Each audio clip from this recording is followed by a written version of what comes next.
(7월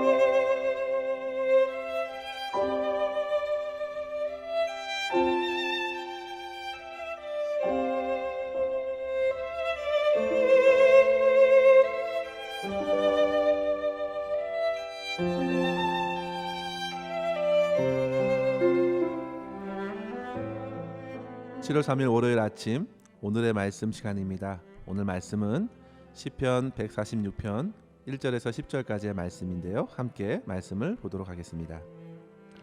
할렐루야, 내 영혼아 여호와를 찬양하라. 나의 생전에 여호와를 찬양하며 나의 평생에 내 하나님을 찬송하리로다.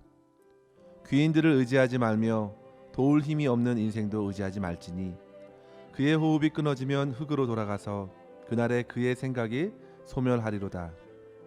야곱의 하나님을 자기의 도움으로 삼으며 여호와 자기 하나님에게 자기의 소망을 두는 자는 복이 있도다.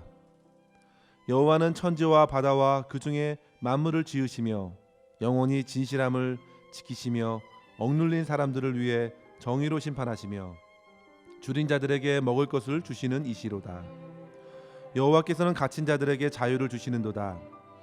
여호와께서 맹인들의 눈을 여시며 여호와께서 비굴한 자들을 일으키시며 여호와께서 의인들을 사랑하시며 여호와께서 나그네들을 보호하시며 고아와 과부를 붙드시고 악인들의 길은 굽게 하시는도다. 시온아, 여호와는 영원히 다스리시고 내 하나님은 대대로 통치하시리로다. 할렐루야, 아멘. 시편 146편 이후부터 150편까지의 시편은 할렐루야로 시작하여 할렐루야로 마치는 찬양시라 할 수 있습니다. 각각의 시편마다 하나님을 찬양하는 소중한 의미들을 우리에게 전달해주고 있는데요. 특별히 시편 146편은 도움이 필요한 인생들에게 참된 도움이 되시는 하나님을 찬양하자고 노래하고 있는 것입니다. 어떤 인생도 스스로 이 땅에서 존재할 수 없습니다. 육체적으로는 우리 모두가 먼저 부모님을 통하여 생명을 얻었고 돌봄을 받았고 그렇게 자라지 않았습니까? 그리고 사회 속에서 여러 이웃과 동료들 그리고 스승과의 만남을 통해서 다양한 배움을 얻고 그래서 결국 자신과 세상을 보는 지혜를 얻게 됩니다.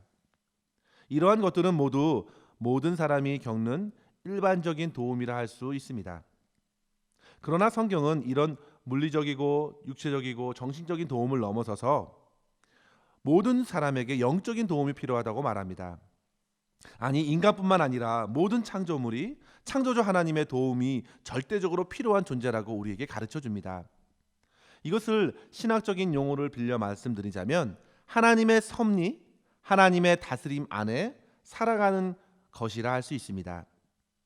그리고 그런 하나님의 도움을 경험하게 될 때에 비로소 인생은 하나님을 알아가게 되고 하나님을 진정으로 찬양하기에 이르게 됩니다. 오늘 본문에서도 시편의 기자는 하나님께서 어떤 도움을 베풀어 주셨는지를 분명히 삶에서 경험하였습니다. 성도 여러분, 우리가 무턱대고 하나님을 찬양하자 결단하고 마음 먹는다고 진정한 찬양을 드릴 수 있는 것이 아니죠. 내가 하나님을 찬양할 이유가 무엇인지 깨달을 때 하나님의 도움, 하나님의 사랑, 하나님의 은혜, 하나님의 인도하심을 깨닫고 경험하게 될 때에 비로소 좀 자연스럽게 우리 하나님을 찬양하게 됩니다. 그 찬양은 어떤 외적인 종교 의식으로 따라 부르는 찬양이 아니라 영혼 깊은 곳에서부터 터져나오는 고백이고 찬양입니다. 내 영혼아 여호와를 찬양하라. 내가 살아있을 그때에 여호와를 찬양하고 평생 찬양하리로다. 시인이 이러한 확고부동한 찬양의 결단에 이르게 된 근거가 무엇인가요? 오늘 본문은 두 가지 측면에서 그렇게 우리에게 교훈하고 있는데요. 첫 번째로 성도 여러분, 시인은 인생 가운데서 인생을 의지했던 실패를 통해 참된 도움 되시는 하나님께 소망을 두고 찬양하고 있습니다. 시인은 자기의 쓰라린 경험인지 아니면 주변의 상황을 본 것인지 확실하진 않지만 분명하게 말해줍니다. 3절에 보십시오. 의인들, 귀인들을 의지하지 말며 도울 힘이 없는 인생을 의지하지 말라. 이것은 모든 사람들에게 주시는 영적인 도전이죠. 왜냐하면 모든 사람들은 유력한 자를 의존하는 경향이 크기 때문입니다.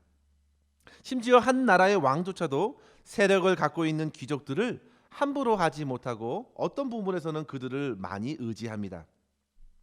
이러한 귀인들, 그들은 오늘날로 하면 유력한 사람들입니다. 정치인들일 수 있고요, 한 나라의 수상이나 대통령일 수도 있습니다. 지금 어려운 순간에 우리는 자칫 그들이 제공하는 어떤 정책에 마음을 쏟을 수도 있겠습니다. 어떤 사상과 어떤 생각에 그들에게 매력을 느끼고 의지할 수도 있겠습니다. 그런데 그러한 의지들은 인생에 그리 큰 도움이 되지 못합니다. 그들도 나름대로 자기들의 이익을 위해서 정책을 세우고 그들의 화려한 생각과 지혜와 계획들을 펼쳐놓지만 그리 오래 가지 않기 때문이죠. 결국 그의 호흡과 함께 사라질 것입니다. 따라서 이 땅에서는 의지할 만한 사람은 결코 없다는 사실을 인정하십시오. 자기의 죄조차도 어찌할 수 없어서 결국 죽음으로 생을 마치게 될 인생을 믿고 의지하는 것은 미련한 것입니다. 예전에 한번 설교 시간에 나눈 적이 있는데요, 제 아들 예성이가 식사 중에 갑자기 이런 말을 했던 것이죠. 자기가 100살 되면 아빠는 몇 살이야?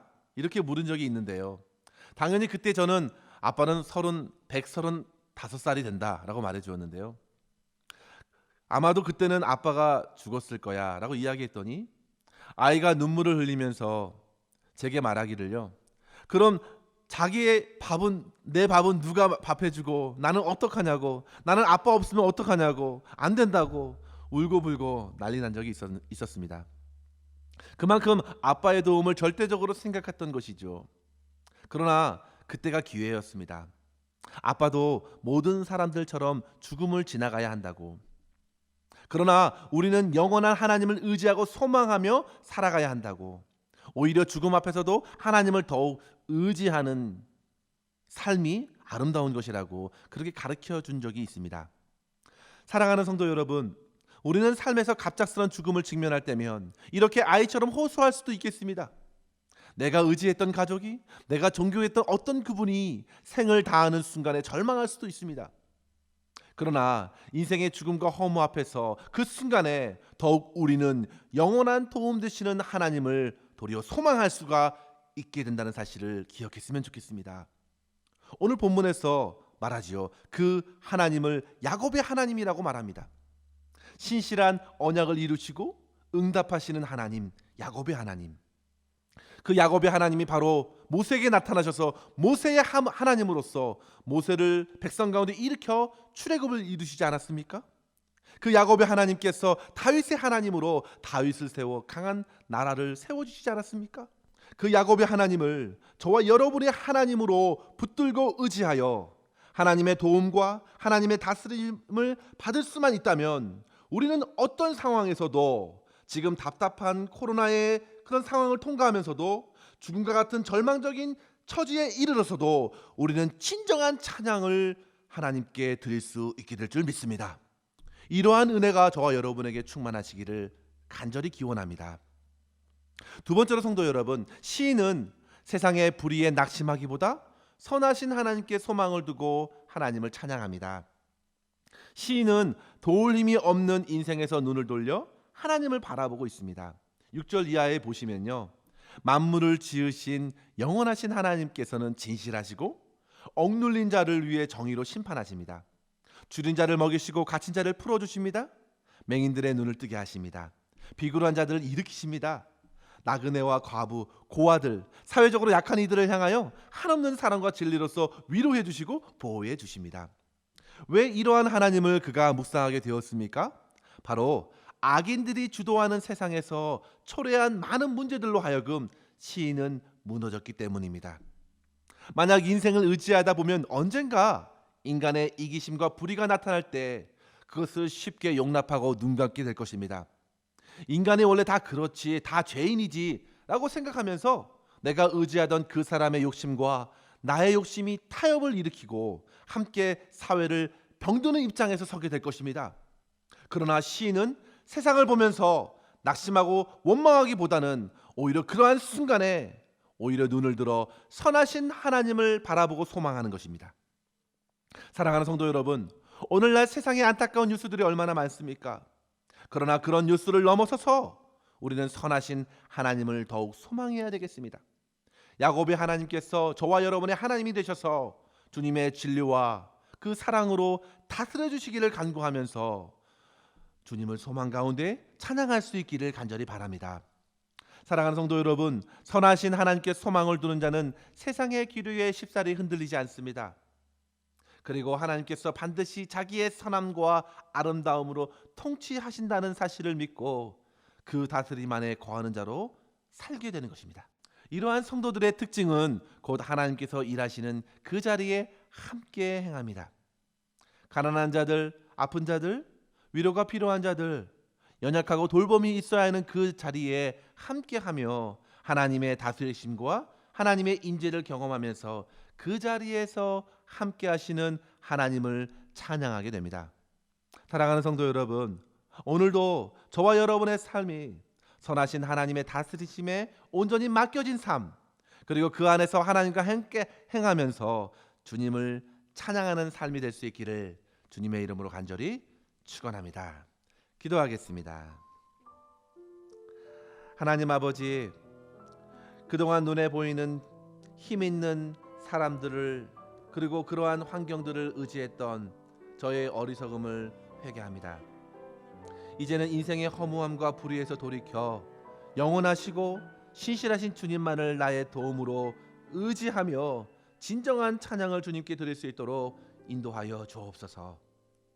주님, 주님의 선하심과 정의로운 통치 아래에 날마다 거하게 하시고 주님을 더욱 알아가며 주님을 기쁘시게 하는 찬양의 삶을 살아갈 수 있도록 붙들어 주시옵소서. 오늘도 주님과 동행하기를 간절히 소망하옵고 예수님의 이름으로 간절히 기도하옵나이다. 아멘. 사랑하는 성도 여러분, 오늘도 신실하신 주님만 바라보며 충만한 찬양의 기쁨을 누리실 수 있기를 바랍니다. 감사합니다.